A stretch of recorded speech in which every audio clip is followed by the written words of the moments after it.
creation of money. Rick Santorum in the current Republican primaries thinks that people shouldn't be encouraged to go to uni or college, as Americans would call it.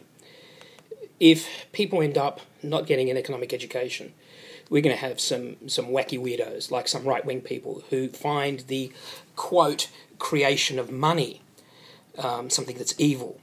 I just saw it on a Facebook post described as a giant Ponzi scheme that banks should be allowed to create money out of thin air and charge interest on it.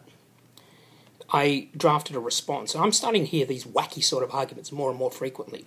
So let me explain to you exactly what money creation is, and I'm going to do this by reading my Facebook post.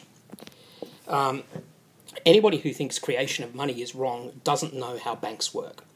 When I put money in the bank, I have $1. When the bank lends out that $1, and what, is it just going to sit there? How are they going to pay me interest if they don't lend it out?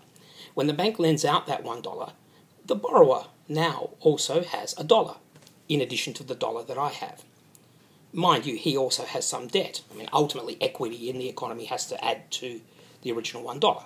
So I've got $1, my deposit in the bank. He's got $1, the dollar that he borrowed from the bank, but he also has some debt to the bank. Nonetheless, debt has been created, but currency has been created. I've got $1, he's got $1. So money has been created. Right? So that is how money is created, by lending it. So people who believe that money creation is wrong are essentially saying that financial intermediaries should not exist. Okay, so if banks shouldn't exist, how are we going to move capital to its most productive?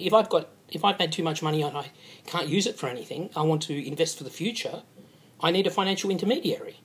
So if banks aren't allowed to exist, who's going to exist?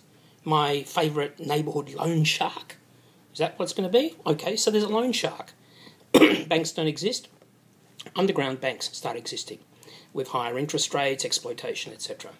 So how would a loan shark work? Well, I lend to him, he lends to someone else, and then both I and that borrower have some money. He's got some debt as well, but we've both got money. Is this sort of creation of money wrong? Is this really what some of these uneducated economic imbeciles on the right want us to do? Well, if so, let's take that to its logical conclusion. Let's go to a barter economy. I will teach some students, you give me a pig or a cow.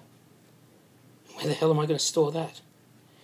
God, it's not just the right wing that's stupid, but gee, some people are so daft.